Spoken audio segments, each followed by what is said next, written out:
श्री स्वामी चरित्र सारामृत अध्याय पहिला।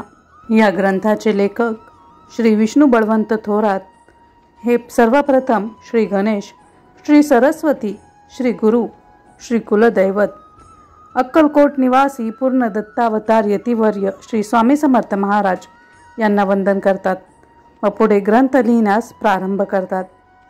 ते सर्वप्रथम आपल्या सद्गुरूंना वंदन करतात। त्यानंतर ते जगत चालक भगवान श्री विष्णू देवतेला नमस्कार करतात व त्यांची स्तुती करतात व म्हणतात की त्यांनी धारण केलेली शस्त्र, आयुधे व वाहन यांचे गुणवर्णन करण्यास वेदसुद्धा असमर्थ आहेत। ते त्यांना विनंती करतात की श्री स्वामी चरित्र सारामृत या ग्रंथाचे लेखन निर्विघ्नपणे पार पडू दे। त्यानंतर ते विद्येची देवता ब्रह्मकुमारी शारदा, आपले गुरुवर्य, माता व पिता यांना वंदन करून हा ग्रंथ पूर्ण हो अशी याचना करतात।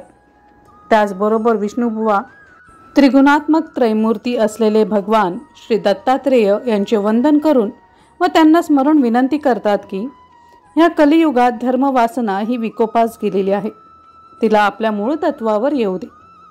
ते पुन्हा पुढे भगवान श्री दत्तात्रेयांची महती गुणगान करतात व कवी व्यास, वाल्मिकी ऋषी, संत तुकाराम महाराज इत्यादी संत, महामुनी, ऋषी यांचेही वंदन व गुणगान करून हा ग्रंथ तडीस जाओ ही प्रार्थना करतात। ते पुढे म्हणतात की माझ्याजवळ ग्रंथ निर्मितीचे सामर्थ्य नाही। ते समस्त देवी देवता, साधू, सज्जन व सत्पुरुष व अनेक संत यांचीही करुणा भागतात व त्यांना आशीर्वाद मागून माझ्या हातून या ग्रंथ निर्मितीचे कार्य निर्विघ्नपणे पार पडू दे अशी विनवणी करते। याच ठिकाणी स्वामी चरित्र सारामृत ग्रंथातील पहिला अध्याय सुफल संपूर्ण होत आहे। श्री स्वामी समर्थ। जय जय स्वामी समर्थ। पुढील अध्यायापासून आपण श्री स्वामी समर्थ महाराजांच्या अलौकिक लीला अनुभवणार आहोत।